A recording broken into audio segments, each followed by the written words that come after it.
Untuk saya pribadi atas nama Anita selaku yang membawa seni tersebut meminta maaf yang sebesar-besarnya atas kejadian ini.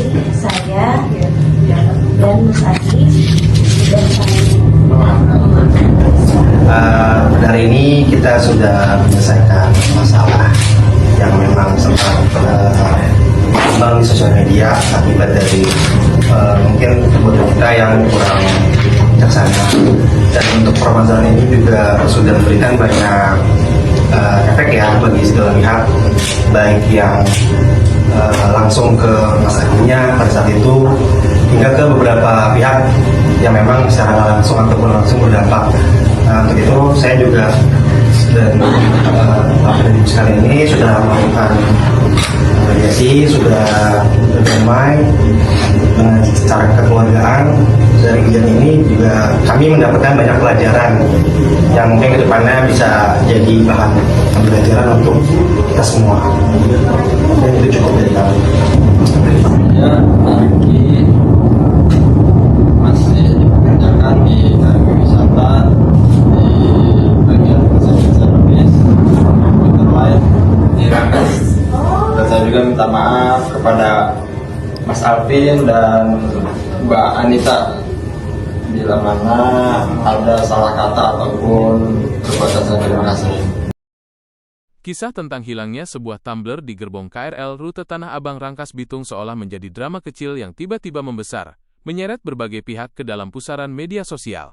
Apa yang semula hanya keluh kesah pribadi, berubah menjadi cermin besar bagi kita semua tentang tanggung jawab, etika berkomunikasi, dan dampak dari setiap kata di ruang publik. 1. Untuk Anita dan suami, belajar dari kekuatan kata. Kehilangan barang adalah hal yang menjengkelkan, apalagi jika barang tersebut memiliki nilai emosional atau materi. Namun, respon Anita di media sosial yang mengarahkan tuduhan, ketidaktanggung-jawaban petugas PT KAI tanpa bukti jelas, menjadi titik balik yang fatal. Hikmah bagi Anita, kehilangan tumbler yang berujung pada pemutusan hubungan kerja, PHK dari perusahaannya adalah sebuah pukulan yang sangat berat. Hikmah terbesarnya adalah kekuatan kata di ruang digital. Setiap unggahan, terutama yang berisi tuduhan atau emosi, memiliki potensi efek domino yang tak terduga.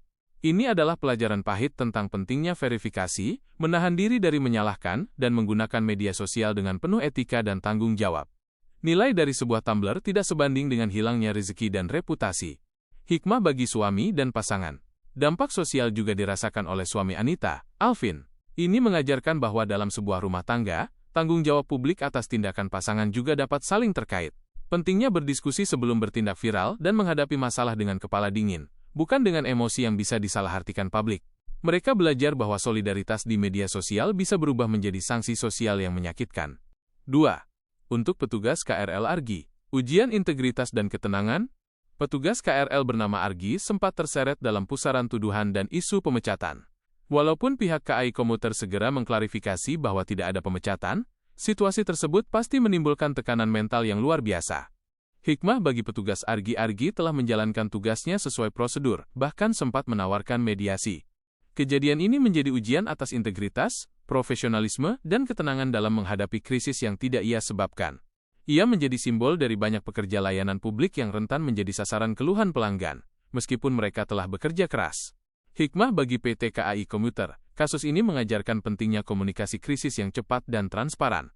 Klarifikasi yang sigap mengenai status Argi dan penekanan pada prosedur internal membantu meredam amarah publik dan melindungi martabat karyawannya.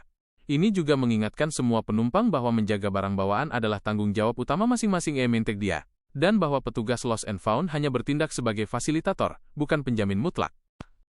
Kesimpulan umum, etika digital dan empati. Kisah tumbler ini akhirnya menjadi pelajaran kolektif bagi masyarakat luas. 1. Etika digital. Pikirkan sebelum mengunggah. Hindari self-victimizing, mengorbankan diri yang berujung menyalahkan orang lain. 2. Empati. Sebelum menghakimi atau memviralkan, ingatlah bahwa setiap individu seperti petugas KRL atau bahkan Anita memiliki keluarga dan pekerjaan yang bisa terdampak dari kegaduhan di media sosial.